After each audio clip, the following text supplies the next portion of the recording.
بسم اللہ الرحمن الرحیم۔ گزشتہ جمعرات کو تختی نمبر 1 کے حوالے سے جو اہم باتیں تھی، ضروری باتیں تھی، اس پر گفتگو ہوئی، اور الف سے لے کے جیم تک کے حروف کے اندر جو احتمالی قسم کی غلطیاں ہوتی ہے اس پر بھی گفتگو ہوئی ہے۔ اب اس سے آگے تختی نمبر 1 مفردات، اس کے پڑھانے کا طریقہ بھی بتلائیں گے، اور اس کے اندر احتمالی غلطیاں جس حرف میں ہوگی وہ بھی آپ کے سامنے آئے گی۔ سب سے پہلی بات تو یہ ہے کہ تختی نمبر 1 اور تختی نمبر 2 حروف کی پہچان کے لیے، کس کے لیے ہے؟ پہچان کے ساتھ ساتھ حروف کی ادائیگی بھی تجوید کے مطابق ہونی چاہیے۔ اس تختی میں کچھ چیزیں اس طرح کی ہے جو غلط مشہور ہو چکی ہے، کچھ چیزیں اس طرح کی ہے جو غلط مشہور ہو چکی ہے، اس کی بھی نشاندہی کریں گے۔ اس تختی میں کل 29 حروف ہیں، اور اس میں آخر میں 2 یا ہے، ایک گول یا ہے اور ایک لمبی یا ہے۔ یہ حرف ایک ہے، یہ حرف 2 نہیں ہے، حرف ایک ہے۔ رسم الخط اس کے 2 ہیں، یعنی رسم الخط ایک دیکھے، رسم الخط وہ ہے جو ہم کہتے ہیں کہ بھائی ہم خط سیکھیں۔ ایک رسم الخط جس کو جو ہے نا رسم عثمانی کہتے ہیں، قرآن کریم جس رسم کے ساتھ لکھا گیا ہے اس کو رسم عثمانی کہتے ہیں۔ یہ چند چیزیں جو ہے نا کیا نام ہے ہمیں آنا ضروری ہے۔ بعض حضرات تجوید بھی پڑھ لیتے ہیں، لیکن تجوید پڑھنے کے بعد بھی کچھ اس طرح کی غلطیاں ہوتی ہے کہ وہ ان کو یعنی رسم الخط کا علم نہ ہونے کی وجہ سے، علم فواصل نہ ہونے کی وجہ سے، علم ضبط نہ ہونے کی وجہ سے، ان وجوہات سے وہ اس طرح کی غلطیاں کر لیتے ہیں کہ کسی جو ہے نا کیا نام ہے قاعدے کی تعریف کرتے ہوئے ایک فن کے مطابق تو ان کو صحیح لگے گا، لیکن دوسرے فن میں وہ غلطی ہوگی۔ بات سمجھ میں آ رہی ہے؟ انشاءاللہ اس کی بھی نشاندہی کریں گے قاعدے میں۔ تو اس تختی میں کل 29 حروف ہیں، اور یہ حروف جو ہے نا کیا نام ہے اس کو مفردات جو کہتے ہیں۔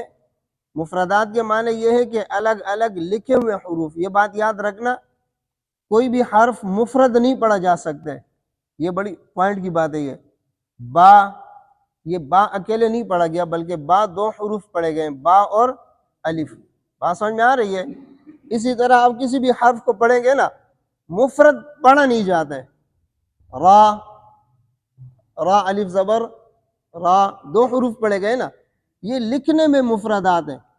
میں نے جو آپ کو تعریف کرائی تھی نا، مفردات یعنی الگ الگ لکھے ہوئے حروف کو مفردات کہتے ہیں، الگ الگ پڑھنے والے حروف کو میں نے نہیں کہا تھا۔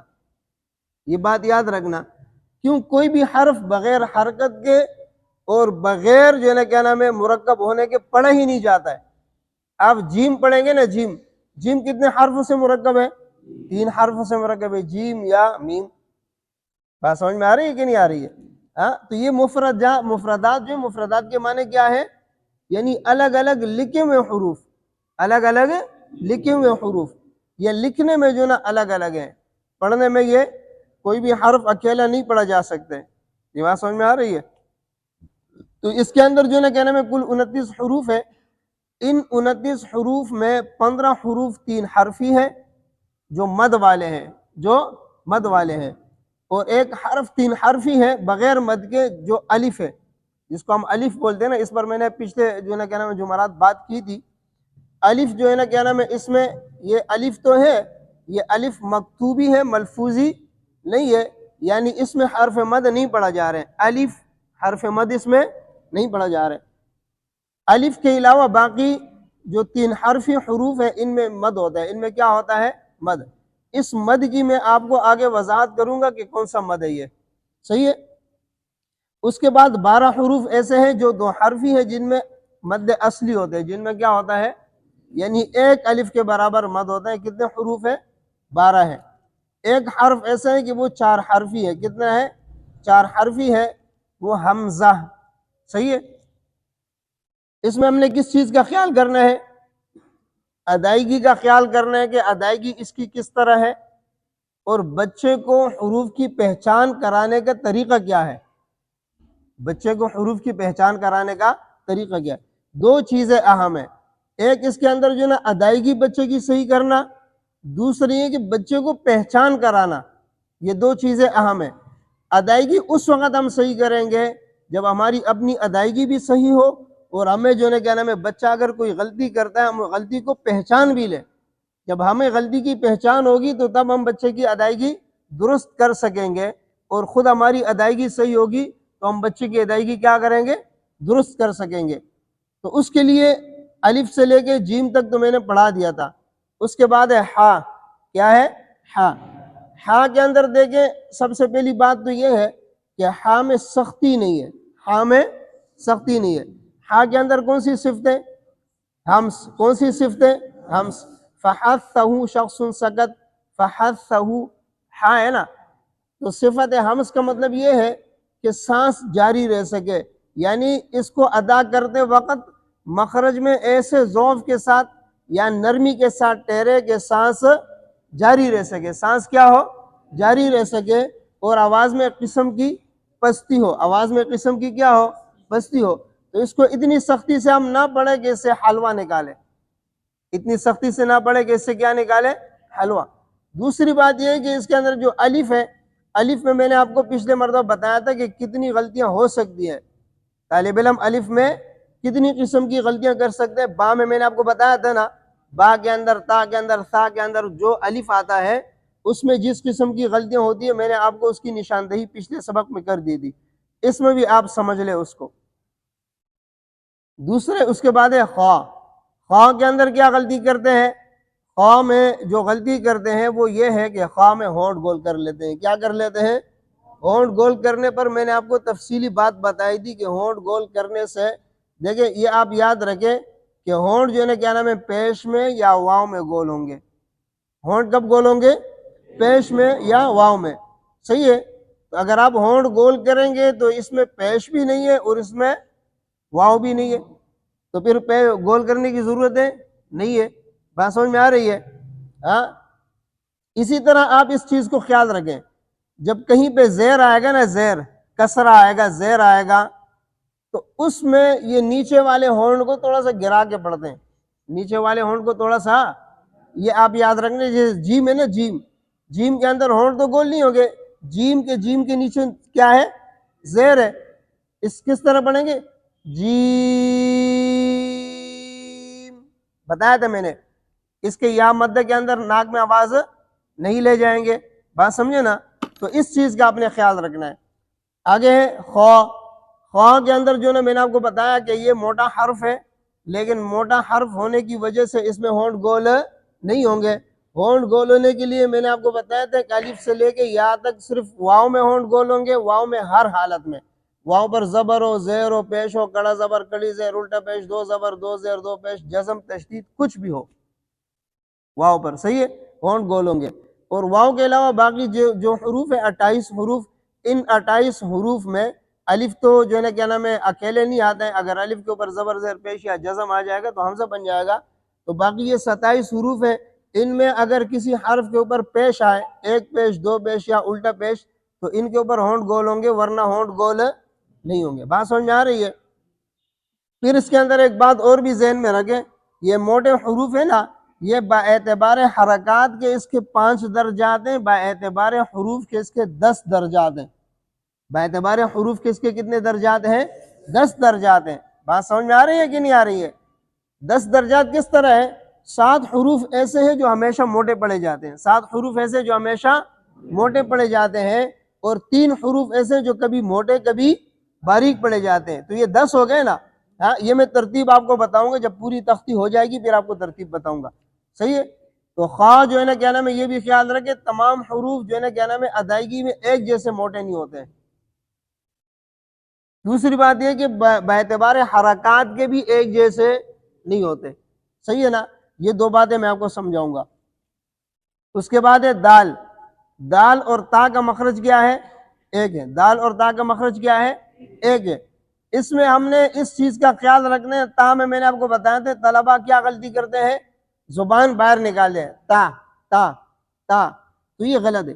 دال میں بھی اسی طرح زبان کو باہر نکال دیتے ہیں، تو یہ مخرج کی تبدیلی ہے۔ کس کی تبدیلی ہے؟ دیکھیں دال میں زبان جو ہے نا کیا نام ہے، سامنے زبان کا جو نوک ہے نا، یہ دانتوں کے پیچھے اندر کی طرف اوپر کی طرف لگے گا۔ بات سمجھ میں آ رہی ہے نا؟ دال کی ادا کرتے وقت اگر ہم اس کو باہر نکالیں گے نا تو باہر یہ ہوگا کہ پشت زبان، آپ کو میں نے بتایا تھا یہ بالکل یہ سامنے زبان جو ہے نا اس کو نوک کہتے ہیں، راس اللسان بھی کہتے ہیں۔ اس سے تھوڑا اوپر کی طرف اس کو پشت زبان کہتے ہیں۔ کیا بولتے ہیں؟ ہاں، یعنی ظہر اللسان۔ تو اگر ہم اس طرح نکالیں گے دال تو یہ آپ جو ہے نا کیا نام ہے ثنائے علیہ یعنی اوپر کے دانتوں کے جو ہے نا کیا نوک سے اور زبان کے پشت سے ادا ہوگا، جو کہ مخرج کیا ہوگا؟ تبدیل ہوگا۔ صحیح نہیں ہے؟ بات سمجھ میں آ رہی ہے؟ تو اس چیز کا ہم نے خیال رکھنا ہے۔ اس کے بعد ہے دال، اس کے بعد کیا ہے؟ دال۔ اچھا دال کے اندر یہ خیال کرنا ہے کہ دال میں ہم نے مد بھی کرنا ہے، بعض لوگوں نے لکھا ہے کہ اس میں زیادہ سے زیادہ 3 الف مد ہوگا۔ کیا لکھا ہے؟ ایسی بات نہیں ہے، یہ مد لازم ہے، کم سے کم 3 الف ہے۔ بات سمجھ میں آ رہی ہے؟ کم سے کم 3 الف ہے۔ اور 3 الف کب ہے؟ 3 الف اس وقت ہے جب مد متصل کے اوپر ہم 2 الفی مد کریں گے نا تو مد لازم میں 3 الفی مد کرنا ضروری ہے۔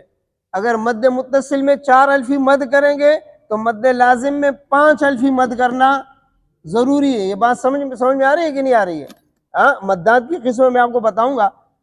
اگر مد متصل کے اندر جا کے اندر جس طرح جا ہے نا، اس پر اگر ہم جو ہے نا کہنے میں 2 الفی مد کریں گے تو پھر مد لازم کے اندر 3 الفی کی گنجائش ہے، کم سے کم 3 الفی۔ اگر مد متصل پر ہم 4 الفی مد کرتے ہیں تو پھر مد لازم میں 5 الفی مد کرنا کیا ہے؟ ضروری ہے۔ صحیح ہے نا؟ یہ میں اس کی وجہ آپ کو بتاؤں گا، زیادہ تفصیل میں اس سے نہیں جاتا ہوں۔ جب ہم مد کے قسمیں پڑھائیں گے نا آپ کو تو مد کی قسموں میں آپ کو بتا دوں گا کہ مد لازم کیوں ہوتا ہے، مد واجب کیوں ہوتا ہے اور مد جائز اس کی وجہ کیا ہے، واجب ہونے کی کیا وجہ ہے، لازم ہونے کی کیا وجہ ہے اور جائز ہونے کی کیا وجہ ہے، یہ آپ کو بتاؤں گا انشاءاللہ۔ لیکن ابھی اس کی ضرورت نہیں ہے۔ ابھی ہم نے جو ہے کیا نام ہے الفاظ کی تصحیح کرنی ہے اور الفاظ کے اندر جو احتمالی غلطیاں ہیں اس کی پہچان کرنی ہے، اور بچوں کے لیے حروف کی پہچان کے بچوں کو حروف کی پہچان کس طرح کرائیں۔ صحیح ہے؟ تو دال کے اندر لام پڑھا جاتے ہیں۔ لام، جس لام پر ہم وقف کریں گے اس کو بھی واضح کریں گے، دال،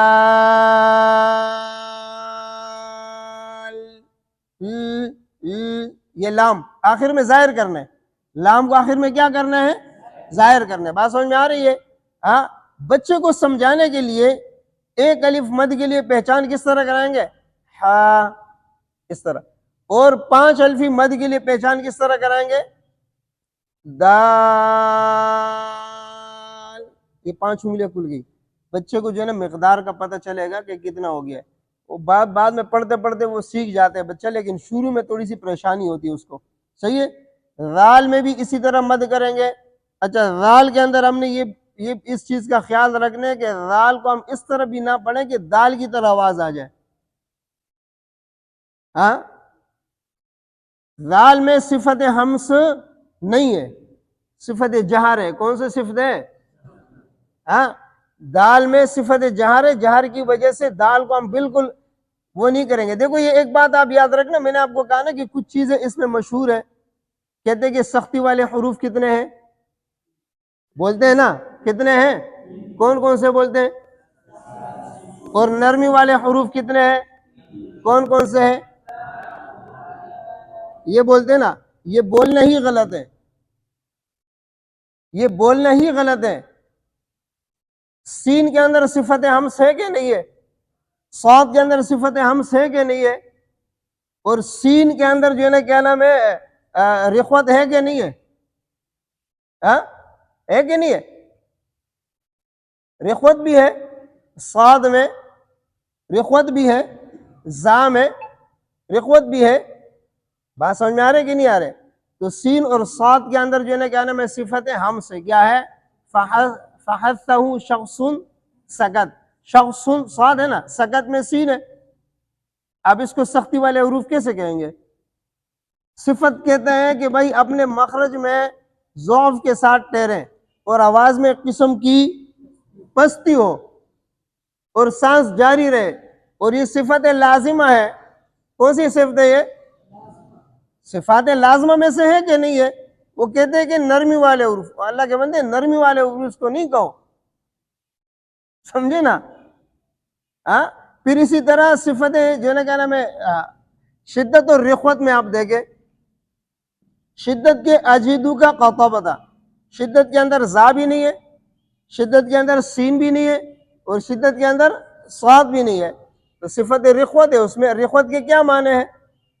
نرمی کے کیا معنی ہے؟ نرمی کی یہ بات آپ کو سمجھ میں آ رہی ہے؟ یعنی ایسے مشہور کیے کہ سختی والے حروف اور نرمی والے حروف، اور کتابوں میں بھی یہ باتیں لکھی ہیں، قاعدے میں بھی یہ بات لکھی ہے۔ مسئلہ یہ ہے کہ بھائی اللہ کے بندے اس میں کون سے سختی والا صفت ہے؟ صفت حمس جو ہے نا کیا نام ہے صفات لازمہ میں سے ہے کہ نہیں ہے؟ صفت رخوت صفات لازمہ میں سے ہے کہ نہیں ہے؟ صفات لازمہ کی غلطی لحن جلی کی غلطی ہے نا کہ نہیں ہے؟ اس کو سختی اور نرمی والا نہیں کہنا چاہیے، اس کو کہنا چاہیے کہ سیٹی والے حروف تین ہے اور بغیر سیٹی والے تین ہے۔ بغیر سیٹی والے تو باقی سارے ہیں نا، لیکن یہ تین اس لیے ہم کہتے ہیں کہ یہ جو ہے کیا نام ہے ہم آواز حروف ہیں۔ یہ سیٹی والوں کے ساتھ کیا ہے؟ ہم آواز ہے، تو اس کو جو ہے کیا نام ہے پہچان کے لیے کیا کہنا چاہیے؟ سیٹی والے اور بغیر سیٹی والے۔ دیکھو سیٹی والے صاد زا سین، اس کے اندر سیٹی ہے کہ نہیں ہے؟ سفیر، سفیر کا مطلب سختی نہیں ہے، سفیر کا مطلب ہے سیٹی۔ بات سمجھے کہ نہیں سمجھے؟ اس کی وجہ سے، اس صفت کی وجہ سے صفت رخوت یا صفت حمس جو ہے نا وہ فوت نہیں ہوگی۔ اب بات سمجھ میں آ گئی کہ نہیں آئی؟ تو اس چیز کا ہم نے خیال رکھنا ہے، صحیح ہے نا؟ تو غال کے اندر ہم نے یہ خیال رکھنا ہے کہ اس کے اندر صحیح ہے سیڑھی نہیں ہے، سختی نہیں ہے اس کے اندر، صحیح ہے نا؟ اسی طرح را، را ہے نا را، اس میں بھی موٹا پڑنے کی وجہ سے اکثر جو ہے نا کیا نام ہے اس میں ہونٹ گول کر دیتے ہیں، جو کہ صحیح نہیں ہے۔ دوسری بات ہے کہ را کے اندر تکرار کرتے ہیں۔ کیا کرتے ہیں؟ تکرار۔ اصل میں را کے اندر صفت تکرار ہے، را کے اندر صفت تکرار ہے، لیکن صفت تکرار کا مطلب یہ ہے کہ وہ صفت آپ کو خود محسوس ہو ادا کرتے وقت۔ اگر آپ اس کو ظاہر کریں گے تو وہ صفت نہیں رہے گا بلکہ حرف بن جائے گا۔ علامہ جزری رحمۃ اللہ علیہ فرماتے ہیں وَأَخْفِ تَقْرِيرًا إِذَا تُشَدَّدُ، وَأَخْفِ تَقْرِيرًا إِذَا تُشَدَّدُ، جب را مشدد ہو تو اس میں صفت تقریر کو چھپاؤ، صفت تقریر کو کیا کرو؟ چھپاؤ۔ علامہ جزری کیا فرماتے ہیں؟ وَأَخْفِ تَقْرِيرًا إِذَا تُشَدَّدُ، جب را مشدد ہو اس میں صفت تقریر کو کیا کرو؟ چھپاؤ۔ بات سمجھ میں آ رہے نا؟ جب مشدد کی صورت میں صفت تقریر کو چھپائیں گے تو بغیر مشدد کے تو اولا درجے کا جو ہے نا وہ تقریر اس کے اندر چھپے گا۔ تو این المفر یہ پڑھنا غلط ہے، یہ کیا ہے؟ کس طرح پڑھیں گے؟ این المفر، بس آپ کو خود محسوس ہوا صفت تقریر ہوا، اس کو صفت تقریر کہتے ہیں، سمجھے؟ مفر یہ صفت تقریر نہیں ہوا۔ وہ پرانے زمانے کے جو رکشے نا جب وہ چلاتے ہیں وہ ٹر ایسے ہی کرتے ہیں، ایسے نا، تو وہ جب را کے اندر اتنی لغزش آ جاتی ہے تو یہ را کتنے مرتبہ لگتا ہے مخرج میں اور اٹھتا ہے، تو یہ اتنی را آپ شمار کریں کہ بن جائے گی، صحیح ہے؟ تو اس طرح کے تکرار کرنے سے اس کو بچائیں، اور ایک الف کے برابر اس کو کھینچنا ہے، ایک الف کے برابر کھینچنا ہے۔ اس میں ایک الف کے اندر جو غلطیاں میں نے آپ کو بتائی تھی نا، الف کو زیادہ کھینچ لینا ایک الف سے، اور یا ایک الف سے اس کو کم کھینچ لینا، یا اس کو ناک میں لے جانا، یا الف کی آواز کو جھکا دینا امالہ صغرا کی طرح اس کو نیچے کر دینا، یا پھر جو ہے نا کیا نام ہے اس کے بعد ہاں کی آواز نکالنا، یا حمزہ کی آواز نکالنا، یا الف کو ناک میں لے جانا، یا الف کے بعد جو ہے نا منہ بند کر دینا، رام، دیکھو میم بن گیا رام، اور اگر ناک میں نہیں لے جائیں گے تو با بن جائے راب، با بن جائے گا، تو ایک حرف زیادہ ہو جائے گا۔ تو اس وجہ سے الف کے بعد ہونٹ بھی بند ہے، کیوں؟ حروف مد للہواء تنتہی، علامہ جزری رحمۃ اللہ علیہ فرماتے ہیں حروف مد جو ہے یہ ہوا میں ختم ہو جاتے ہیں۔ یہ کہاں ختم ہو جاتے ہیں؟ ہوا میں ختم ہو جاتے ہیں۔ ان کا مخرج ہے وہ مقدر ہے، مخرج کیا ہے؟ مقدر ہے. مقدر کا مطلب یہ ہے کہ ان کا مخرج کے اندر کوئی ٹھہراؤ نہیں ہے. جس طرح با اب پڑھے ہونٹ لگ جاتے ہیں نا، ات تا پڑھے تا میں زبان اپنے مخرج میں ٹھہر جاتی ہے نا، ہاں، اور اس کے اندر مخرج میں زبان وغیرہ کوئی بھی چیز ٹھہرتی نہیں ہے، تو یہ مقدر ہے. ہاں، یہ ہوا کے اندر ختم ہو جاتے ہیں. کس میں ختم ہو جاتے ہیں؟ ہوا میں. تو الف کو جب ہم پڑھیں گے تو ہونٹ بند بھی نہیں کریں گے. ہونٹ بند کرنے کے بعد تو ہم نے اس کے لیے ایک اور حرف بڑھا دیا. صحیح ہے؟ تو اس چیز کا خیال رکھنا ہے. اس کے بعد ہے زا. زا، یہ زا سین اور صاد، اس کے اندر جو غلطی کرتے ہیں نا، وہ کیا غلطی کرتے ہیں؟ زا بچے ایک سائڈ سے پڑھ لیتے، زا یا ادھر سے پڑھ لیتے. ان کا مخرج سامنے ہے نا، ہاں، نیچے کے دو دانت سامنے والے ہیں نا. سین ایک سائڈ سے پڑھ لینے سے مخرج تبدیل ہوا کہ نہیں ہوا؟ اس چیز کا خیال رکھنا ہے. یہ جب آپ بچے کو کہیں گے تو بچے کو اس کا خیال نہیں ہوتا، تو آپ نے شیشہ پکڑانا ہے. بچے کو کیا پکڑانا ہے؟ شیشہ. جب شیشے میں بچے دیکھے گا وہ اپنی غلطی کو خود صحیح کر سکے گا. ورنہ آپ اگر کسی کو کہیں گے کہ بھائی یہاں سائڈ سے نہ پڑھے، اس کو پتہ نہیں ہوگا. آپ کہیں گے ہونٹ گول نہیں کرے، پتہ نہیں ہوگا. یہ ہمارا تجربہ ہے، ہم آپ کو بتا رہے ہیں. ہم جب بچے کو کہتے ہیں کہ آپ نے ہونٹ گول کر لیے، اس کو پتہ ہی نہیں ہوتا کہ ہم نے ہونٹ گول کیے کہ نہیں. جب شیشہ پکڑتے ہیں نا تو خود پتہ چل جاتے ہیں کہ بھائی میں ہونٹ گول کر رہا ہوں. بات سمجھے نا؟ یا میں جو ہے نا کیا نام ہے سین کے اندر مخرج غلط کر رہا ہوں، تو یہ اس وقت پتہ چلے گا جب شیشہ بچے کے ہاتھ میں ہوگا. اس کے بعد سین. سین کے اندر مد بھی کرنے ہیں، 3 حرفی ہے. کتنا ہے یہ؟ 3 حرفی ہے. اس کے اندر مد لازم ہے، اور یہ مد ہم نے کرنا ہے کم سے کم کتنا الف کھینچنا ہے؟ 3 الف، اور زیادہ سے زیادہ 5 الف. بات سمجھ میں آ رہی ہے؟ سین کے اندر نون ہے. سین کے اندر کیا ہے؟ نون ہے. نون سے پہلے یا مدہ ہے. اس نون کی وجہ سے اکثر بچے یہ غلطی کرتے ہیں کہ یا کو ناک میں پڑھ لیتے ہیں. سی، دیکھو سی سی. اب آواز ناک میں اگر بچہ پڑھتے ہیں نا، آپ اس کو کہیں گے ناک میں تو محسوس نہیں ہوگا.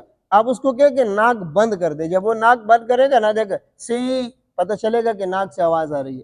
اور اگر منہ سے آواز آئے گا سی، ناک میں آواز نہیں جائے گا، بچے کو محسوس ہو جائے گا. تو پریکٹس کرانے کا طریقہ یہ ہے کہ بچے کو بولے کہ ناک بند کرے. وہ ناک بند کر کے پڑھے گا تو پڑھتے پڑھتے پڑھتے پریکٹس ہوگا، صحیح ہو جائے گا. لیکن اس میں ایک چیز کا یہ خیال رکھنا ہے کہ سین کے اندر جو نون ہے، نون میں آواز ناک میں لے جائے گی. نون میں آواز ناک میں لے جائیں گے. اس کی وجہ یہ ہے کہ اگر نون میں ہم نے آواز ناک میں نہیں لے کر گیا تو نون ادا نہیں ہوگا. دیکھو اظہار کا مطلب ہے ظاہر کرنا. اظہار کا مطلب ہے ظاہر کرنا. یہ ہمارے بہت سارے ساتھیوں میں یہ غلط فہمی ہوتی ہے کہ اظہار کا جب ہم ان کو کہتے ہیں تو وہ سمجھتے کہ اظہار میں بالکل غنہ ہی نہیں ہے. اخفاء کو وہ غنہ سمجھتے ہیں اور اظہار کو وہ بالکل نہیں سمجھتے. اخفاء کا مطلب ہے آواز چھپانا، نون کی آواز کو چھپانا. وہ غنے میں آواز کو چھپا لیتے ہیں. لیکن اظہار کا مطلب ہے کہ نون کو ظاہر کر کے پڑھنا. نون ظاہر اس وقت ہوگا جب نون اپنی مخرج سے مکمل طور پہ ادا ہوگا.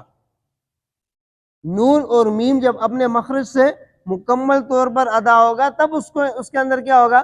اظہار ہوگا. اس صورت میں اس میں تھوڑا سا غنہ ہوگا. کتنا غنہ ہوگا؟ وہ غنہ ایک الف کی مقدار نہیں ہے، وہ نون اور میم کے ذات کے اندر پائے جانے والا غنہ ہے. ہاں، مثال کے طور پہ سین کے اندر آپ پڑھیں نا سین،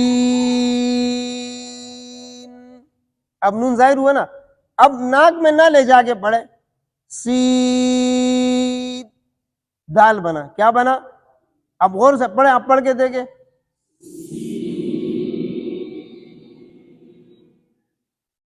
اگر ناک میں لے جائیں گے تو نون ادا ہوگا، ناک میں نہیں لے جائیں گے تو نون ادا نہیں ہوگا.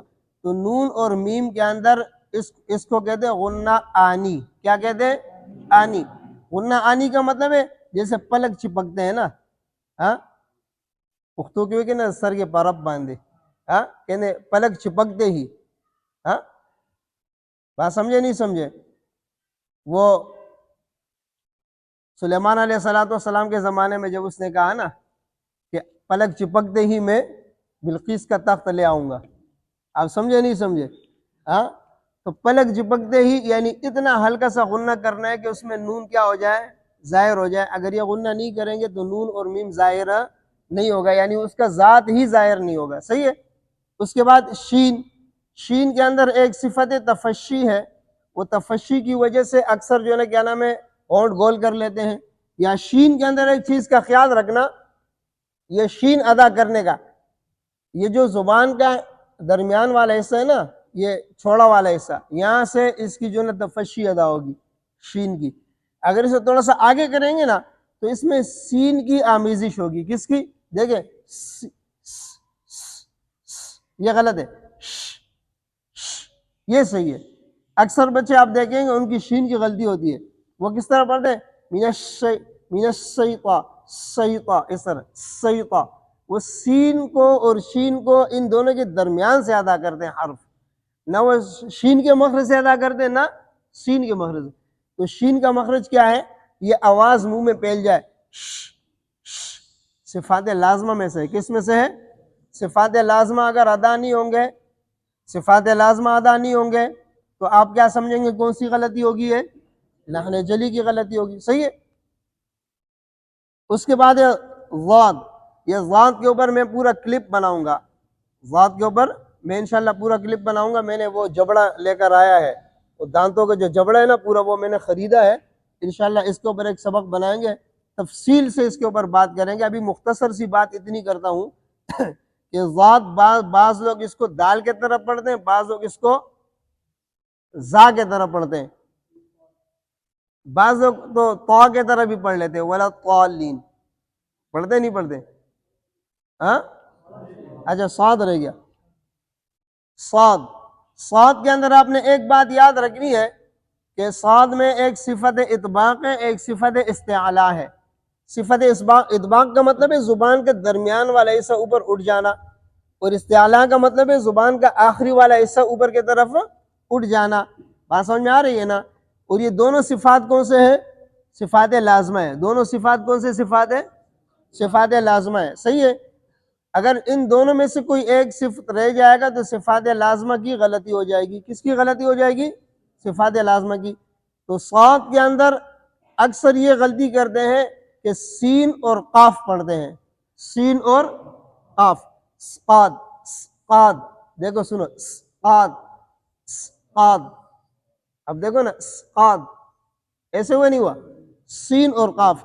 بعض لوگ اس پر قلقلہ بھی کہتے ہیں، اسقا، اسقا، تو قلقلہ تو قاف کے اس میں لے کر گیا سارا، اسقا ایسے پڑھتے نا. تو یہ جو اس چیز سے بچانا ہے. صا، صاد نہیں، اس کو دیکھیں، صا، صا، صاد.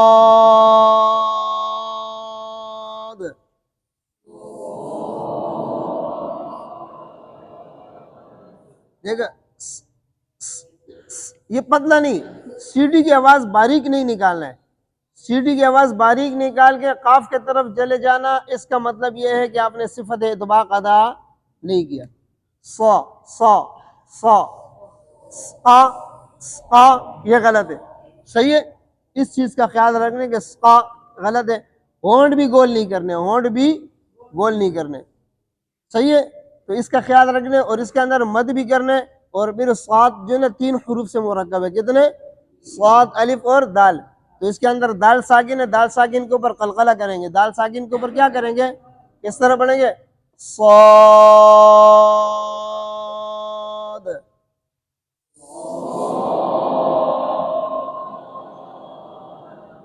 یہ قلقلے کے درجات آپ کو بعد میں بتاؤں گا، وہ آگے جب قلقلے والے حروف آئیں گے نا پھر اس میں درجات بتاؤں گا. اب صرف اتنی بات ذہن میں رکھیں کہ ساکن جب حروف مصالیہ ساکن کیا نام ہے، حروف قلقلہ ساکن ہوں گے تو اس پر کیا کریں گے؟ قلقلہ کریں گے. حروف قلقلہ اگر ساکن نہ ہو متحرک تب بھی اس پر قلقلہ ہوتا ہے، لیکن وہ درجہ کم ہوتا ہے، وہ میں آپ کو بعد میں بتاؤں گا. اس کے درجات آپ کو بعد میں بتاؤں گا. ابھی بس صرف اتنی بات آپ ذہن میں رکھ لیں کہ یہاں پر دال پر کیا کریں گے؟ قلقلہ. ضاد کے اندر بھی دال پر کیا کریں گے؟ قلقلہ کریں گے. اور ضاد میں بھی ایک بات اور یاد رکھنا، صا، صا. یہ الف کو اس طرح باریک کر دیتے ہیں نا، میں نے آپ کو بتایا تھا کہ الف کب موٹا ہوگا؟ موٹے حرف کے بعد آئے گا. تو صا، صا، آخر تک ایک جیسے آواز ہوگا، آخر تک ایک جیسے. موٹے حرف کے آواز کو آخر میں باریک کریں، صا، صا. یہ کوئی عجیب سا نہیں لگے گا. بعض ایسے پڑھتے نا اللہ اکبر، اللہ، اللہ اکبر، وہ انسان سمجھ میں نہیں آتا کہ یہ کس طرح پڑھتے ہیں. تو اللہ، اللہ، کڑا زبر آخر تک موٹا، کڑا زبر الف مد ہے، کڑا زبر الف مد ہے، صحیح ہے؟ بات سمجھ میں آ رہی ہے؟ کڑے زبر کے اندر میں آپ کو تفصیل بتاؤں گا کڑا زبر الف مد کیسا ہے، صحیح ہے نا؟ بس صرف اتنی ایک بات یاد رکھیں کہ کڑا زبر جو ہے نا یہ حروف مدہ ہے، لیکن یہ رسم الخط میں نہیں ہے، رسم الخط میں نقل متواتر میں حروف مدہ ہے، نقل متواتر میں حروف مدہ ہے۔ حضور علیہ السلام سے صحابہ نے سیکھا ہے، تو جس طرح سیکھا ہے اور اللہ رب العزت نے جس طرح نازل فرمائے یہ حروف مدہ ہی پڑھنے میں ہے، لیکن لکھنے میں یہ جو ہے نا کیا نام ہے رسم الخط میں موجود نہ ہونے کی وجہ سے یہ حرکات کی جو نا وہ لکھا ہوا ہے، کڑی حرکات لکھے ہیں۔ کس طرح لکھے ہیں؟ کڑی حرکات۔ یہ کڑی حرکات میں مزید تفصیل آپ کو بتاؤں گا، صرف اتنی بات آپ یاد رکھیں کہ ادا کرنے میں حروف مدہ ہے، یہ ادا کرنے میں کیا ہے؟ حروف مدہ، اور نقل متواتر میں یہ حروف مدہ ہم تک پہنچے ہیں۔ اسی طرح حضور علیہ السلام پر نازل ہوا ہے، اور حضور علیہ السلام نے صحابہ کو اور صحابہ نے پھر امت کو اسی طرح سکھایا ہے، صحیح ہے نا؟ بات سمجھے نا؟ تو حرکات میں اس لیے ان کو کڑی حرکات دیے کہ حرکات رسم الخط میں داخل نہیں ہے، حرکات رسم الخط میں داخل نہیں ہے، حروف رسم الخط میں داخل ہے، تو یہ رسماً لکھے ہوئے نہیں ہے، اس لیے ان کو کڑی حرکات میں شمار کیا ہے، صحیح ہے؟ بات سمجھ میں آئی؟ اس کے بعد ذات کے جو میں نے آپ کو بتایا کہ تھوڑی سی معمولی سی تفصیل آپ کو بتا دیتا ہوں۔ دیکھو یہ آپ دیکھیں، اس کو آپ تصور کریں کہ یہ زبان ہے، کیا ہے؟ اب یہ سامنے جو بالکل ہے اس کو کیا کہتے ہیں؟ رأس اللسان، اور یہ جو دانتوں کے برابر میں اس کو طرف اللسان کہتے ہیں، اور یہ داڑوں کے برابر میں اس کو کیا کہتے ہیں؟ حافت اللسان، اور یہ درمیان والا اس کو وسط لسان، اور اس جگہ کو ظہر اللسان، اور یہ آخر میں جو ہے نا کیا نام ہے اس کو اقصى اللسان کہتے ہیں، کیا کہتے ہیں؟ اقصى اللسان۔ ذات کا مخرج علامہ جزری نے یا عربوں نے یا اردو والے نے یا فارسی میں یا کسی بھی زبان کا کوئی بھی کتاب آپ اٹھاؤ تو ذات کا مخرج اس پر سب متفق ہے کہ حافت اللسان ہے، کیا ہے؟ والضاد من حافته اذ ولیا لزراس من ایسر او یمناها، ازراس من ایسر او یمناها، یعنی ضاد حرف لسان سے ادا ہوتا ہے، بائیں سے یا دائیں سے، اور بعض جو ہے نا کیا نام ہے کتابوں میں یہ بھی ہے ازراس من ایسر و یمناها، ایسر و یمناها، دائیں اور بائیں دونوں سے، دائیں اور بائیں دونوں سے، یعنی دونوں سے ایک ساتھ نکالنا بھی صحیح ہے، دائیں سے یا بائیں سے نکالنا بھی صحیح ہے۔ اب سوال یہ ہے کہ یہ جو ہے نا مشابہ بالضا ہے یا مشابہ بالدال ہے؟ سوال یہ ہے، اس کی میں آپ کو جو ہے نا کیا نام ہے تھوڑی سی وضاحت کر دوں۔ سب سے پہلے جب ہم نے غال کا مخرج بتایا نا کہ زبان کا نوک ہے، تو مطلب یہ کہ باقی زبان کہیں اور پر نہیں لگے گی۔ جب سین کا مخرج ہم نے بتایا کہ نیچے کے دانتوں کا سر اور زبان کا نوک، تو اس کا مطلب کیا ہے؟ باقی زبان کہیں اور نہیں لگے گی۔ جب دال کا ہم نے مخرج بتایا کہ یہاں لگتے دال قا، اس میں تو آپ سمجھ لیں کہ اس میں کوئی اور زبان کا کوئی اور مخرج اس میں داخل نہیں ہے۔ جس طرح افراد کے نام رکھے جاتے ہیں نا، قاری جمیل صاحب، تو قاری جمیل صاحب کہنے سے مطلب یہ ہے کہ صرف قاری جمیل صاحب مراد ہے، باقی قراء مراد نہیں ہے۔ اگر ہم کہیں کہ انسان، تو انسان میں تو سارے انسان آ گئے، لیکن اگر مخصوص ایک بندے کا نام لے تو وہ پھر وہی مراد ہے، باقی مراد ہم مخارج کہیں گے تو مخارج میں سارے آ گئے، لیکن جب کسی حرف کا مخرج اس کا ذکر کریں گے، جیسے ہم نے ذات کا کہا کہ حافت اللسان، تو اس کا مطلب ہے کہ اس میں صرف حافت اللسان داخل ہے، باقی طرف اللسان رأس اللسان داخل ہے۔ بات سمجھ میں آ گئی؟ یہ بات سمجھ میں آئی یا نہیں آئی؟ ایسا ہی ہے نا، ایسا ہی ہے۔ تو سب سے پہلی بات تو یہ ہے کہ جب دانت سامنے کے زبان، جب سامنے کے دانتوں سے زبان نہیں لگے گی تو دال پڑھا ہی نہیں جائے گا۔ اب دال پڑھے، دال پڑھے، زبان سامنے لگ رہی ہے نا، یہ دال، یہ ذات کا مخرج تو نہیں ہے، تو آپ ادھر مخرج زبان نہ لگائے، دال پڑھا جائے گا، دال پڑھا جائے گا۔ دال پڑھنے کے لیے مخرج تبدیل کرنا ہوگا، پہلی بات یہ ہے۔ پہلی بات کیا ہے؟ دال پڑھنے کے لیے مخرج کیا کرنا ہوگا؟ تبدیل کرنا ہوگا، یعنی دال کے مخرج میں زبان لگے گی تب جا کے دال پڑھا جائے گا، ورنہ تو تو اگر دال کے مخرج میں زبان لگائیں تو یہ صحیح ہو گیا حرف؟ غلط ہوا نا، دال کا مخرج ہے ہی نہیں، ذات کا مخرج الگ ہے، دال کا الگ ہے۔ اگر کوئی وا کے مخرج سے ادا کرتے ہیں وا، تب بھی غلط ہے۔ اگر سامنے دانت وا کے مخرج میں لگاتے تب بھی کیا ہے؟ اگر کوئی زا کے مخرج میں لگاتے تب بھی، کیوں؟ رأس اللسان اس میں داخل نہیں ہے، رأس اللسان اس میں داخل، یہ بات تو ختم ہو گئی نا۔ دوسری بات یہ ہے کہ صفات لازمہ متضادہ، ہر حرف میں 5 صفات ایک ہی وقت میں پائے جاتے ہیں، تو دال میں، ضاد میں اور وا میں یہ 5 کے 5 صفات پائے جاتے ہیں، لیکن ان کے اندر مشترک جو ہے وہ وا اور ضاد جو ہے نا 5 کے 5 صفات لازمہ میں مشترک ہے۔ دال جو ہے وہ ذات کے ساتھ 2 صفات میں مشترک ہے، 3 میں مختلف، 3 میں، اور وا اور ذات جو ہے نا 5 کے 5 میں کیا ہے؟ مشترک ہے۔ ایک اور بڑی دلیل آپ کو بتاؤں، وما ہوا علی الغیب بضنین، یہ بعض روایات میں ذات کے ساتھ ہے، بعض روایات میں وا کے ساتھ ہے۔ کس کے ساتھ ہے؟ وا، بعض میں ذات کے ساتھ ہے۔ تو یہ روایات کے اختلاف کیوں ہوا ہے؟ روایت کے اختلاف ہوا اس لیے کہ اس میں صوت مشترک تھا، اگر صوت مشترک نہ ہوتا تو ذات کا وا کے ساتھ کیا اختلاف تھا؟ پھر تو وما ہوا علی الغیب بضنین ذات اور دال کا اختلاف ہوتا نا، ذات اور ذا کا اختلاف نہیں ہوتا۔ علامہ جزری رحمۃ اللہ علیہ نے باب باندھا ہے ذات اور ذا کے فرق کے بیان میں۔ کس کے بیان میں؟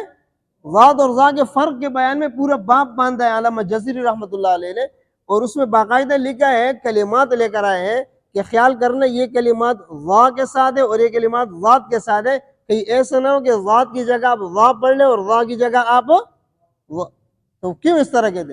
جب 2 چیزیں آپس میں متشابہ ہو نا تو پھر کہتے کہ یار خیال کرنا، اب 2 قاری صاحبان ایک جیسے، ایک نے چشمے پہنے دوسرے نہیں پہنے، تو ہم کہیں گے یار خیال کرنا وہ دونوں قاری صاحبان ہے تو ایک جیسے، لیکن ایک نے چشمے پہنے دوسرے نے، یہ چشمے والا فرق ہم کب بتائیں گے؟ جب وہ دونوں ایک جیسے ہوں گے۔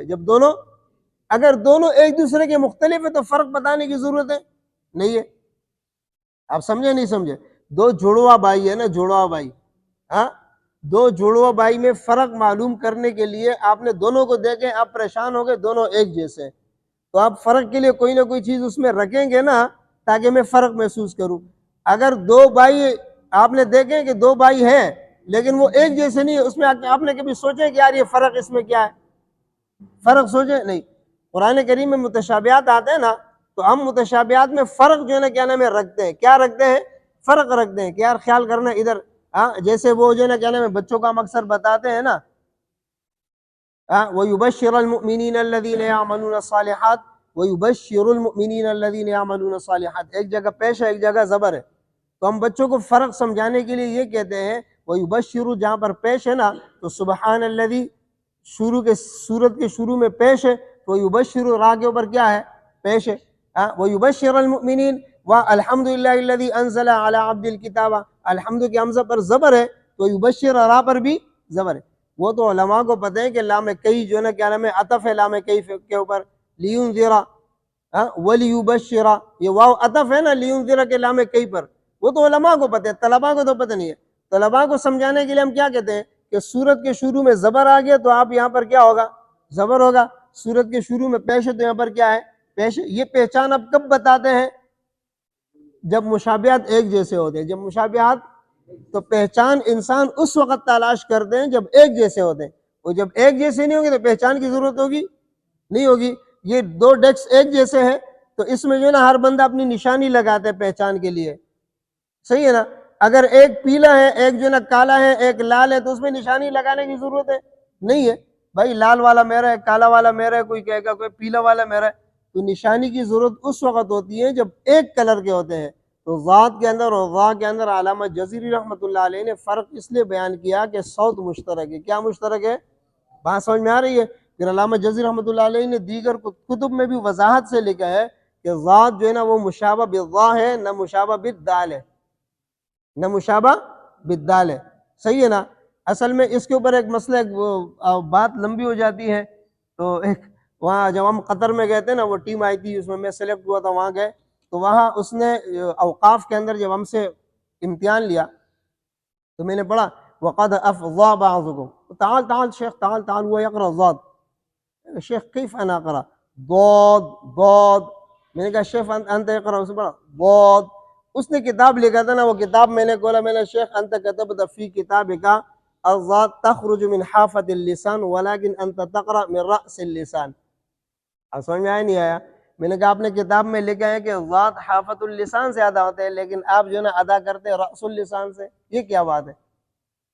وہ پریشان ہوئے، میں نے کہا آپ پڑھو، جب اس نے پڑھا تو زبان سامنے لگ رہی ہے، میں نے کہا آپ زبان سامنے نہیں لگاؤ نا، آپ دعات پڑھو لیکن زبان سامنے، جب زبان سامنے نہیں لگے گی تو دعات نہیں پڑھا جائے گا۔ بات سمجھ میں آ رہی ہے کہ نہیں آ رہی ہے؟ یہ جھگڑے کی بات ہی نہیں ہے، جھگڑے کی بات ہی نہیں ہے، جو مخرج اس کے لیے متعین ہے مخرج سے ادا کرو، اور جو مخرج سے ادا کریں گے تو دعات کبھی بھی نہیں پڑھا جائے گا۔ بالکل آسان الفاظ ہے، کیوں؟ دال کا مخرج کیا ہے؟ اگر دال کے مخرج میں زبان لگائیں گے تو دعات پڑھا جائے گا، دال کے مخرج میں نہیں لگائیں گے تو دعات نہیں پڑھا جائے گا۔ آپ سمجھ میں آ رہی ہے بات؟ ہاں، پھر یہ جو ہے نا زبان یہ ربڑ کی مانند ہے، اگر اس کو آپ کھینچ کے اپنے جو ہے نا آگے لے جائیں گے، دال کے مخرج میں لگائیں گے تو یہ سکڑ جائے گی، یہاں پر تو کروٹ اس کی لگے گی بھی نہیں۔ آپ سمجھے نہیں سمجھے؟ ربڑ کو آپ کھینچیں گے نا تو وہ پتلا ہوگا نا، چوڑائی میں یہ نہیں لگے گی زبان، آپ جب اس کو لمبا کریں گے ادھر تک پہنچائیں گے تو چوڑائی میں یہ کم ہوگی، لگے گی نہیں، صرف دال کے مخرج میں لگے گی۔ آپ پڑھ کے دیکھیں، بہت پڑھ کے دیکھیں، بہت آپ پڑھتے ہوئے آپ کا جو ہے نا مخرج لگ رہے ہیں زبان، پھر اس میں جھگڑے کی ضرورت تو نہیں ہے۔ ہاں، بعض لوگ جو ہے نا بڑے بڑے شیوخ کے حوالے دے دیتے ہیں کہ فلاں شیخ، بھائی ہم مانتے ہیں علماء کو، ہم مانتے ہیں ہمارے سر کے تاج ہیں، ہم ان کے پاؤں کے خاک کے برابر بھی نہیں ہے، لیکن عالم کا کام ہی نہیں ہے، جب اس کا فن نہیں ہے تو وہ اس پر کیوں فتوے دے؟ سوال یہ ہے کہ ایک عالم کا فن ہی نہیں ہے، فقہ میں بات کرو ہم مانتے ہیں، حدیث میں بات کرو ہم مانتے ہیں، قرآن میں بات کرو، تفسیر میں کرو ہم مانتے ہیں، لیکن جب قرات کے اس پر آئیں گے تو قرات کے اندر تو بہت ساری چیزیں ہیں، صرف تجوید کی باتیں تو نہیں ہے کہ تجوید کے قواعد آپ نے سیکھ لی آپ جو ہے نا قاری بن گئے، ایسے تو نہیں ہے۔ قرات تو الگ فن ہے، اگر صحیح معنوں میں قرات کے فن کو پڑھیں گے نا تو 8-10 سال اس میں لگ جاتے ہیں۔ بات سمجھے نہیں سمجھے؟ کسی قاری نے اٹھ کے جو ہے نا کیا نام ہے کوئی فتویٰ دیا ہے کسی حدیث کے اندر یا قرآن کے اندر؟ نہیں دیا نا، فقہ میں نہیں دیا، کیوں نہیں دیا؟ اس نے وہ فن نہیں پڑھا ہے، صحیح ہے نا؟ تو قرات کا فن جو ہے نا کوئی چھوٹا فن نہیں ہے اس طرح کہ بس تجوید کی جو ہے قرآن فائدہ مکہ جزریہ پڑھ لیا تو وہ جو ہے نا قاری بن گیا، بھائی یہ جو ہے نا آٹے میں نمک کے برابر تجوید ہے، اس میں یہ تجوید ہی نہیں ہے۔ اور پھر قرات کا فن الگ ہے، علم قرات الگ ہے، علم رسم الخط الگ ہے، علم فواصل الگ ہے، علم نبر الگ ہے، علم ضبط الگ ہے، علم تجوید الگ ہے، یہ تو الگ فنون ہے، سمجھے نہیں سمجھے؟ ہاں، اب صرف ایک فن پڑھ لینا اور اس پر کتاب لکھنا یہ بھی فن کے ساتھ زیادتی ہے، یہ بھی فن کے ساتھ کیا ہے؟ میں نے آپ کو بتایا نا کہ لکھا ہوتے ہیں کہ جو ہے نا سختی والے حروف اور نرمی والے حروف، اب یہ فن کے ساتھ زیادتی ہے کہ نہیں ہے؟ اب بتاؤ ہے کہ نہیں ہے؟ تو کیوں اس طرح لکھے؟ جب تک فن سے واقف نہ ہو تو اس طرح خواہ کے لیے اس طرح کی تجوید کی باتیں نہ لکھے، دیگر لوگ اس کو لے کے اس پہ عمل کرنا شروع کر دیتے ہیں۔ ہاں، سمجھے؟ یہ انشاءاللہ آگے جب باتیں آئے گی نا میں آپ کو بتاؤں گا کہ یہاں پر جو ہے نا کون سا فن لگتا ہے اور یہاں پر کس فن کی ضرورت ہے، انشاءاللہ زندگی رہی تو۔ آگے قا، قا کے اندر آپ دیکھیں، قا میں جیسے ہم نے صاد میں آپ کو بتایا تھا نا تقا، تقا یعنی تا اور قاف پڑھتے ہیں، تقا، اس چیز کا خیال رکھنا ہے کہ قا میں بھی صفت اطباق ہے، پوری زبان اوپر اٹھے، پوری زبان قا قا، بعض بچے اس کو قا قا ناک میں پڑھتے ہیں الف کو، قا، صحیح ہے؟ تو یہ خیال کرنا ہے، قا قا پوری۔ اچھا دوسری بات، قا میں یہ آواز، یہ آواز نہ نکالے، یہ صفت ہمس ہے، کیا ہے؟ صفت ہمس ہے، اور قا کے اندر صفت ہمس نہیں ہے، قا کے اندر صفت ہمس بھی نہیں ہے، اور قا کے اندر جو ہے نا کیا نام ہے صفت رخوت بھی نہیں ہے۔ بات سمجھے نا؟ نہ قا کے اندر آواز جاری رہے گی، نہ قا کے اندر سانس بھی جاری نہیں رہے گی اور آواز بھی، بات سمجھے نا؟ تو یہ آواز نہ نکالے قا میں، قا قا، بس اس طرح، صحیح ہے؟ اور وا اور ذال کا مخرج ایک ہے، اس میں فرق کیا ہے؟ وا کے اندر صفت اطباق اور صفت استعلاء کی وجہ سے وا موٹا ہے، صفت اطباق اور استعلاء کی وجہ سے کیا ہے؟ وا موٹا ہے، تو وا کو ناک میں بھی نہیں پڑھنا ہے، وا صحیح ہے نا؟ اور الف میں ان غلطیوں کا خیال کرنے جو میں نے آپ کو شروع میں بتایا تھا، دیکھو یہاں پر جو بھی الف آئے گا نا، اس الف میں آپ نے ان غلطیوں کا خیال کرنا ہے، اس الف میں آپ نے ان غلطیوں کا خیال کرنا ہے جو غلطیاں میں نے آپ کو بتائی ہے۔ بات سمجھ میں آ رہی ہے؟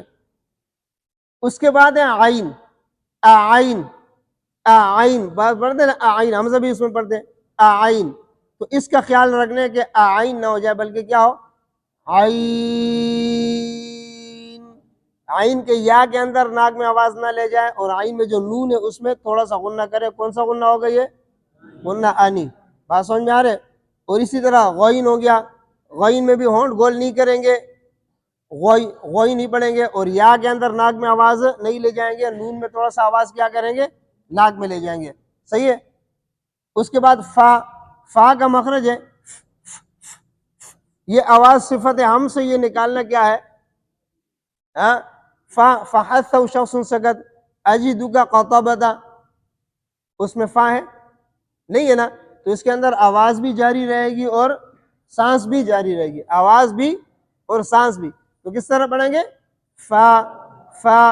اور یہ الف کے اندر ان غلطیوں کا خیال رکھنا ہے جو میں نے آپ کو بتایا تھا، یعنی الف کو ناک میں بھی نہیں لے جانا ہے، الف کو ایک الف سے زیادہ بھی نہیں پڑھنا ہے، ایک الف سے کم بھی نہیں پڑھنا ہے، الف کو جو ہے کیا نام ہے جھکانا بھی نہیں ہے، یعنی اس میں امالہ صغرا نہیں کرنا ہے، الف کو جو ہے نا کیا نام ہے اس کے بعد ہا کی آواز نہیں نکالنا ہے، الف کے بعد حمزہ کی آواز نہیں نکالنا ہے، الف کے بعد منہ نہیں بند کرنا ہے، ہونٹ بند نہیں کرنے ہیں۔ بات سمجھ میں آ رہی ہے؟ تو ان چیزوں کا خیال رکھنا ہے۔ اس کے بعد ہے قاف۔ اچھا یہ میں بتاؤں گا آپ کو موٹے حروف کے درجات بعد میں بتاؤں گا، ابھی صرف یہ بات آپ یاد رکھیں۔ قاف، قاف کے اندر بھی ایک تو مد کرنا ہے، کتنے الف مد کرنے ہیں؟ کم سے کم 3 اور زیادہ سے زیادہ 5 الف۔ اور قاف میں جس طرح قاف موٹا حرف ہے اس کے بعد الف آ رہے ہیں نا، الف کو آخر تک موٹا کریں گے، الف کو کیا کریں گے؟ قاف میں فا ساکنہ ہے، قاف 3 حروف سے بنے نا، قاف الف اور فا، تو فا کے اندر آواز میں صفت حمز کو ظاہر کرنے، صفت حمز کو کیا کرنا ہے؟ اگر فا کے اندر صفت حمز ادا نہیں کریں گے تو یہ عجمی حرف بن جائے گا، پا بن جائے گا۔ کیا بن جائے گا؟ پا، جو کہ عربی حرف ہی نہیں ہے، عجمی حرف ہے، تو اس چیز کا خیال رکھنا، صحیح ہے؟ اسی طرح کاف ہے، کاف کے اندر الف ہے، یہ الف باریک ہوگا، کیوں؟ باریک حرف کے بعد ہے، اور الف، اس الف پر کتنا مد کریں گے؟ کم سے کم 3 الف اور زیادہ سے زیادہ 5 الف مد لازم ہے، اور اس کے آخر میں فا ہے، فا کے اندر صفت حمز کو کیا کریں گے؟ ظاہر کریں گے۔ اسی طرح لام ہے، لام کے اندر اکثر غلطی کیا کرتے ہیں کہ لام کے اندر جو الف ہے نا اس کو ناک میں لے جاتے ہیں، لا حرف مدہ کو، میں نے آپ کو شروع میں بتایا تھا حروف مدہ کو ناک میں نہیں لے جائیں گے، لام پڑھیں۔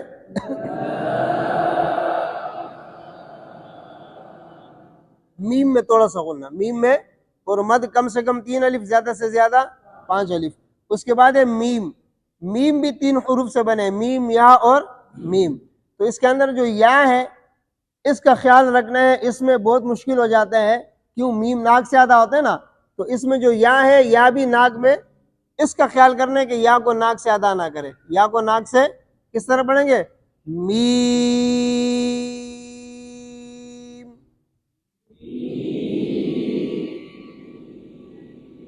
نیچے کے ہونٹوں کو گرا کے پڑھنا ہے، میم کے نیچے کیا ہے؟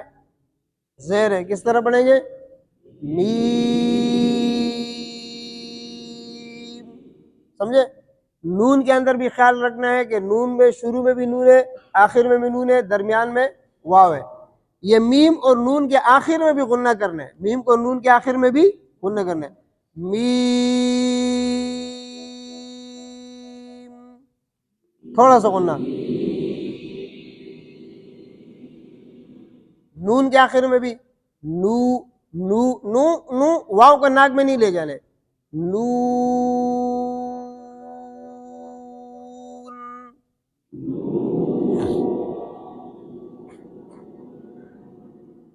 اور واو بھی 3 حرف سے بنا ہے، واو، الف، واو، تو واو کے اندر 2 مرتبہ ہونٹ بولیں گے. کتنا مرتبہ ہوں گے؟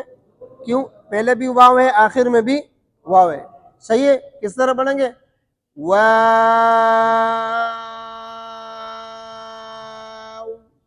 کس طرح؟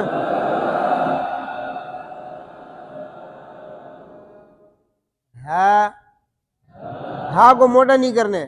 بعض لوگ کہتے ہیں نا کہ ہاں کو ادا کرتے وقت جو ہے ناف ہل جائے.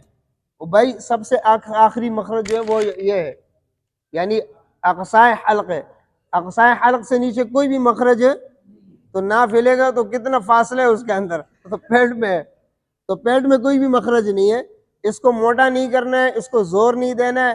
فحث شخص سکت کون سی صفت ہے؟ ہم سے. ہاں، اور رخوت ہے، صفت رخوت اور صفت ہم سے. یعنی اس کے اندر جو ہے کیا نام ہے، آواز بھی جاری اور سانس بھی جاری. آواز بھی جاری رہے اور سانس بھی جاری رہے. صحیح ہے نا؟ تو کس طرح پڑھیں گے اس کو؟ اچھا اس کے اندر جب یہ ساکن ہوگا نا، ای دی، وہاں پتہ چلے گا. ای دی، دیکھو ہا کے اندر آواز جاری ہے. ای دی، ہا کے اندر آواز کیا ہے؟ جاری ہے. بات سمجھ میں آ رہا ہے نا؟ جب یہ ساکن ہوگا تو اس وقت اس کے اندر سانس اور آواز کا جاری رہنا زیادہ محسوس ہوگا. صحیح ہے. تو ہا کو کس طرح پڑھیں گے؟ ہا، ہا باریک کر کے. ان اللہ، ان اللہ ہا، ان اللہ ہا، ایسے نہیں. کیسے پڑھیں گے؟ ان اللہ ہا باریک ہا. صحیح ہے. حمزہ، حمزہ، ہائے میم ہے، میم میں تھوڑا سا غنہ ہے. آگے زا ہے پھر ہا ہے. حمزہ، زہ، یہ زا کے بعد ہا کو ظاہر کرنا ہے اور ہا کے اندر آواز اور سانس کو جاری رکھنا ہے. حمزہ، یا مشدد میں اکثر یہ غلطی کر دیں علی النبی، یہ جا کی آواز نکالتا ہے، یہ غلط ہے. آگے آپ کو بتائیں گے اس. تو بات سمجھ میں آ گئی؟ اس تختی میں بچے کو پہچان کس طرح کرانی ہے اور ادائیگی جو ہے کیا نام ہے، اس میں میں نے اغلاط بتا دیے. ادائیگی کس طرح کرنی ہے یہ باقی ہے. صحیح ہے. اغلاط آپ کو بتا دیے. اور اس میں پہچان کس طرح کرائیں گے بچے کو؟ پہچان کرانے کا طریقہ یہ ہے کہ سب سے پہلے بورڈ کے اوپر آپ اس کو لکھیں، بچوں کو پہچان کرائیں. اس کے بعد اس کو جو ہے نا کیا نام ہے بچوں سے پڑھوائیں، دائیں سے بائیں پڑھوائیں. الف با تا اس طرح نا. پھر بائیں سے دائیں پڑھوائیں، جیسے جیم تا تا با الف. پھر اوپر سے نیچے کی طرف پڑھوائیں، الف ہا زا طا اس طرح. پھر نیچے سے اوپر کی طرف پڑھائیں، واو قاف اس طرح کر کے. بات سمجھ میں آ رہے ہے نا؟ اگر بچے کو پہچان ہو گئی تو پھر زیادہ اس کو وہاں ٹھہرانے کی ضرورت نہیں ہے. اگر سیدھے سیدھے پڑھانے کے بعد بھی پہچان ہوگی تو پھر بھی ضرورت نہیں ہے. یہ آپ اس کو سیدھے سیدھے پڑھائیں، سمجھ میں نہیں آئے پھر بائیں سے دائیں پڑھائیں، پھر بھی سمجھ نہیں آیا پھر اوپر سے نیچے پڑھائیں، پھر سمجھ نہیں آیا پھر نیچے سے اوپر پڑھائیں، پھر سمجھ نہیں آیا تو پھر آپ اس کو نقطوں سے پڑھائیں. الف خالی، با کے نیچے ایک نقطہ، تا کے اوپر 2 نقطے، سا کے اوپر. جیم کے پیٹ میں نہیں ہوتے، جیم کے، یہ بات یاد رکھنا. جیم اصل میں جو ہے نا یہ پیٹ جو ہے نا یہ شوشہ ہے اس کا. آپ جا کے اندر آپ پڑھتے ہیں، جا کے اندر پورا جیم لگا ہوتا ہے؟ نہیں لکھا ہوتا ہے. نقطہ کہاں ہے؟ نیچے ہے نا. تو جیم کے نیچے نقطہ ہوتا ہے. بات سمجھ میں آیا نہیں آیا؟ ہاں، پیٹ میں نہیں ہوتا ہے. صحیح ہے. اسی طرح پھر جو ہے نا کیا نام ہے آگے بھی آپ پڑھاتے رہیں. نقطے کے ساتھ بچے نے پڑھ لیا، اس کے بعد آپ پوری تختی ان کو زبانی یاد کرائے. پوری تختی زبانی یاد کرائے. پوری تختی زبانی یاد کرانے کے بعد آپ بچے سے امتحان لیں. امتحان کے 2 طریقے ہیں. ایک طریقہ یہ ہے کہ بچے سے آپ پوچھیں کہ بھائی خا کہاں ہے. ایک یہ کہ آپ انگلی رکھ کے پوچھیں کہ یہ کون سا حرف ہے. 2 طریقے سے امتحان لے لیں. کتنے طریقے سے؟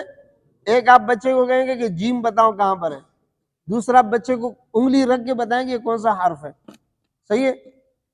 اور اس تختی میں آپ نے بچے کو جو ہے نا کیا نام ہے مختصر سے پہچان کروانی ہے حروف کی. حروف قلقلہ کتنے ہیں؟ حروف قلقلہ 5 ہے. قطب جد قاف طا با جیم دال. بات سمجھے نا؟ حروف غنہ 2 ہے. ہم آواز حروف 15 ہیں.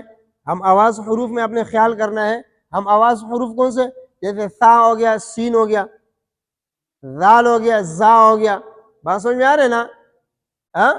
اسی طرح جو ہے نا کیا نام ہے قاف اور کاف ہو گیا. ہا اور ہا ہو گیا، ہا اور خا ہو گیا، یہ ہم آواز حروف ہے، ان کا آپ نے خیال کرنا ہے کہ بچے ان چیزوں کو پہچان لیں، بچے ان چیزوں کو کیا کریں، پہچان لیں، صحیح ہے۔ پھر اس کے بعد آپ ایک طریقہ اور ہے، یہ ٹوٹل 8 طریقے بن جائیں گے۔ آپ جب بچے نے تختی کو پہچان لیا تو بچے کو روانی سکھانے کے لیے، جب بچہ روانی سیکھے، آپ نے ایک لائن کو ایک سانس میں بچے کو پڑھانا ہے، الف با تا سا جیم، سمجھے؟ جب بچے یہ یہاں سے سیکھے گا نا تو آگے جب یہ روانی میں آئے گا تو اس کو کم سے کم کچھ نہ کچھ روانی کا وہ ہو جائے گا، معلومات ہو جائے گی، صحیح ہے۔ تو زبانی بھی یاد کرانا ہے بچے کو تختی، تاکہ حروف ان کو زبانی یاد ہو۔ تو یہ بات آپ کو سمجھ میں آئی؟ اور جو ہے نا کیا نام ہے، اس کے بعد انشاءاللہ میں آپ کو دوبارہ جب آگے ہم تختی پڑھائیں گے، یہ باتیں تو اس کے اندر مکمل ہو گئی۔ حروف، دوبارہ حروف کی ادائیگی انشاءاللہ یہ حروف بچوں سے ہم پڑھوائیں گے، اور آپ جو ہے نا کیا نام ہے اس کے اندر جو اگر بچہ کوئی غلطی کرے گا ہم آپ کو بتائیں گے، اگر بچہ صحیح پڑھے گا تب بھی آپ کو بتائیں گے انشاءاللہ۔ آئندہ نشست میں ہم نے تختی نمبر 2 مکمل کرنی ہے، تختی نمبر 2 اور تختی نمبر 1 کے اندر ہم نے حروف پڑھنے ہیں، کیا پڑھنے ہیں؟ حروف پڑھنے ہیں، اور تختی نمبر 2 کے اندر جو باتیں ہیں وہ بھی انشاءاللہ آپ کو بتائیں گے۔ تختی نمبر 1 کے اندر تو بہت ساری باتیں آپ کے سامنے آ گئی، اور بھی بہت ساری باتیں ہیں لیکن ان کے بتانے کی ضرورت ابھی فی الحال نہیں ہے، بات سمجھ میں آ رہی ہے نا؟ کیوں؟ اس میں جو ہے نا کیا نام ہے بات بہت لمبی ہو جائے گی، اور جو مقصد کی بات ہوگی وہ فوت ہو جائے گی، مقصد کی بات کیا ہوگی؟ فوت ہو جائے گی، بات سمجھ میں آئی؟ اللہ رب العزت اس پر عمل کرنے کی توفیق دے۔